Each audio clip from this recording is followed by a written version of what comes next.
Thank you. During the years in Hawaii, some of the time was spent living in a small apartment overlooking Waikiki. And there was a time when a woman moved into the apartment next door and she played loud music day and night, which of course disturbed the meditations, and during those years most of the time was spent in meditation.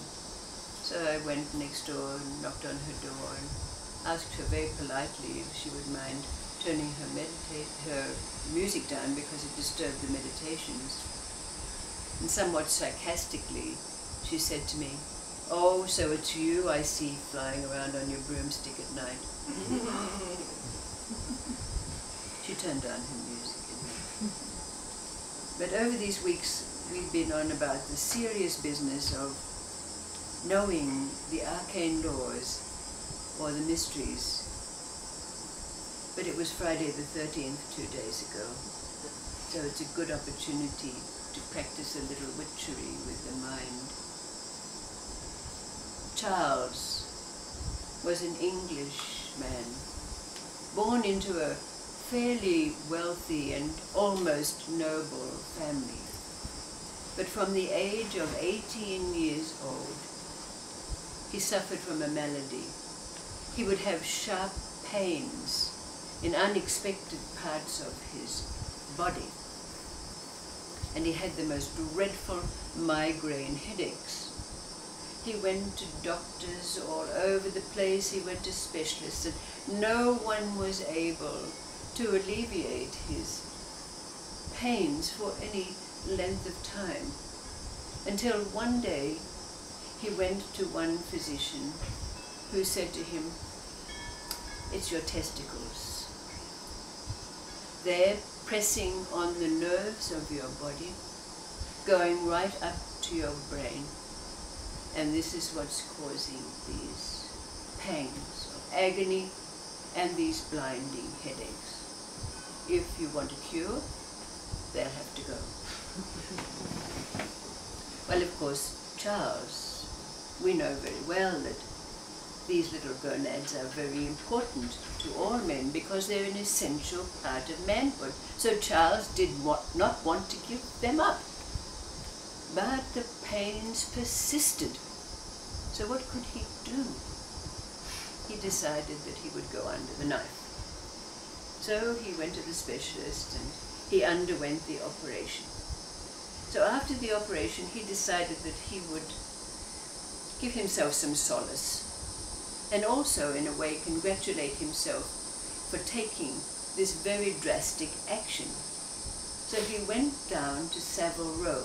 You know, Savile Row is famous for its tailors. He decided that he was going to deck himself out from the inside out. So he went into the Savile Row tailor and he said, "This is what I want everything, socks, undies, shirts, suits, everything." Savile Row tailor, of course, they're very justifiably proud of their knowledge. And he said, "Well, sir, if you'll permit me, I will tell you exactly what size you take in everything." So the Savile Row tailor started to enumerate. You take a size 8 in socks, you take a size 30 in underwear, you take size 40 in a vest, you have a 15 neck size, 38-inch sleeve size, and he went on to tell him the length of his suits and so forth. Charles said, "Yes, what a formidable knowledge." He said, "The only thing you're wrong about is my underwear. I take a size 25. "Oh," said the Savile Row tailor. "Oh, sir, I've been in this business for 45 years, and I know you take a size 30. "No," said Charles, "since the age of 18 years old, I've worn a size 25 underwear." Savile Row tailor said, "Oh, sir, if you wore a size 25 underwear, you'd have stabbing pains throughout your body and the most blinding migraine headaches.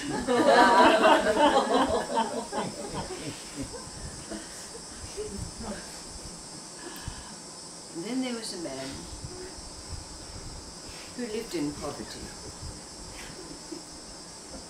He cultivated potato fields. So, for breakfast they had potatoes. For lunch they ate potatoes. And for dinner they ate potatoes. He got terribly, terribly depressed.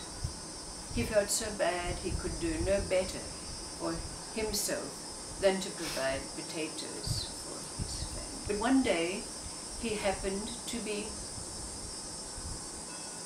in a second-hand bookstall in the marketplace, and he picked up an ancient book.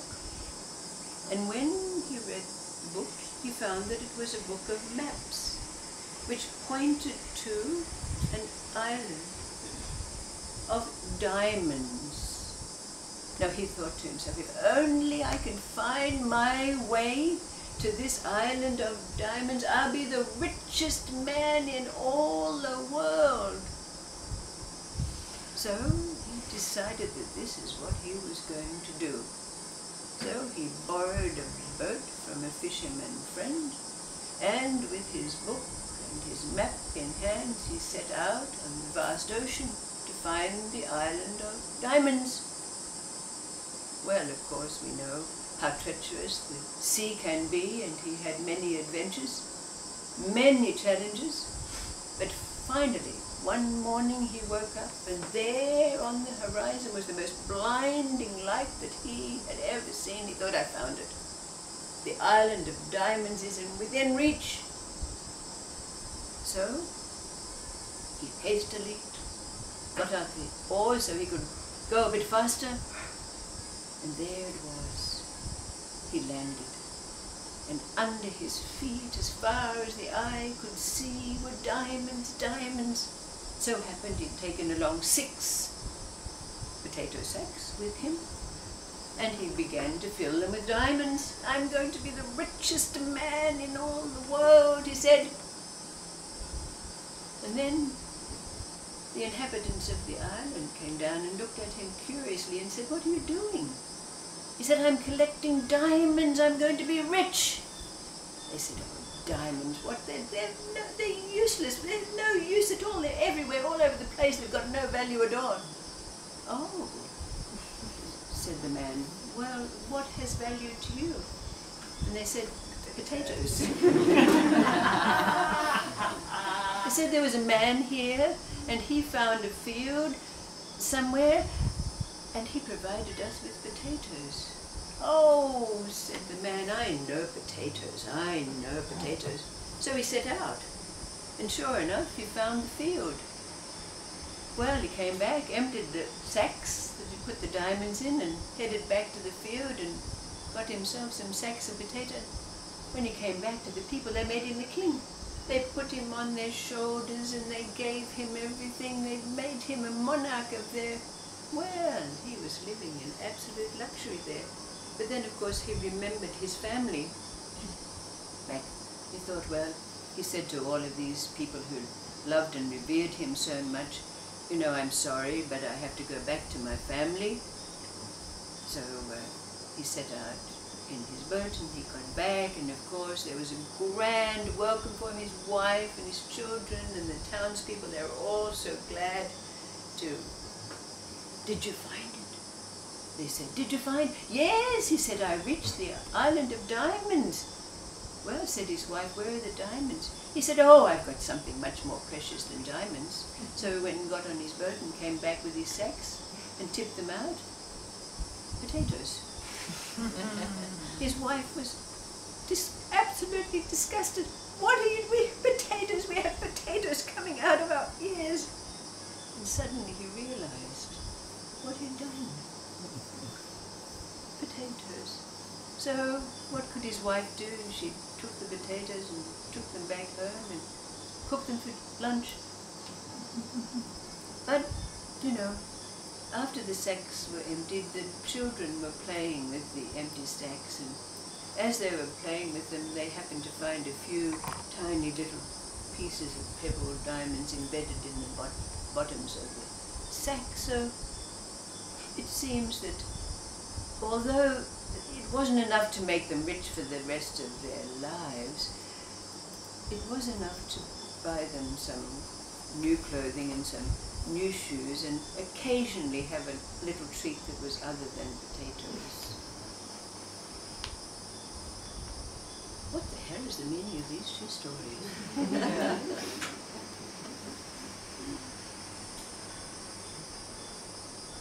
The mind, isn't it? Playing with the mind.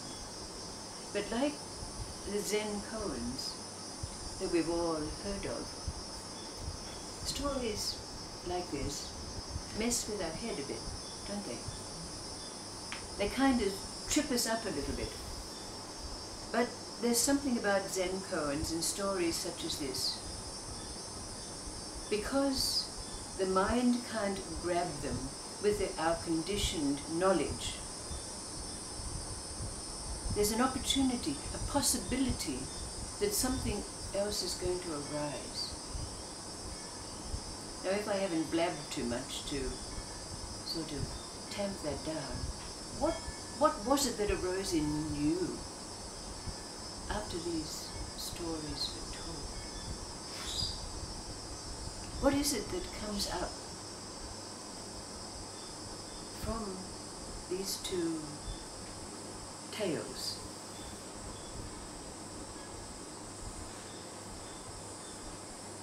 And if we really dive deep enough, we can see the connection between the two. Isn't it so? We can see the connection between the two. But what is it related to? Mind, the enigmas, the things that seem unsolvable to us.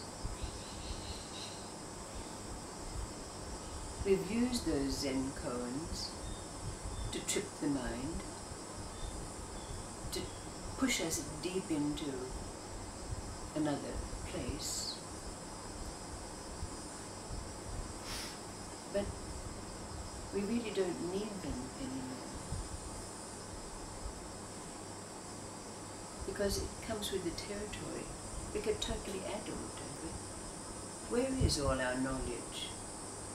Where is all our rational thought? Where are our concepts and our ability to create them? Meditation does that, that's a big.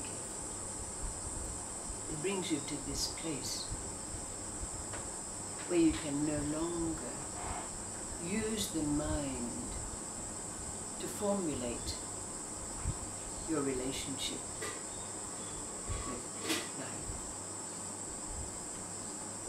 But come on now, what arose out of these stories for you?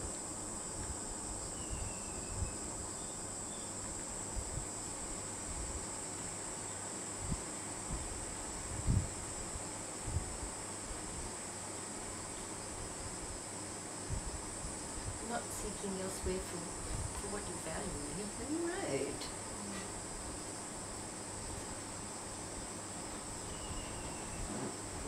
An activity and impermanence. Or could it be stubbornness too? Stubbornly holding on to a belief system? Or the way you do things? Or the way you think? Or what you think, you know?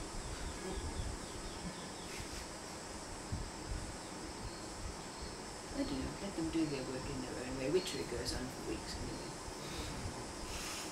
Let's see what happens.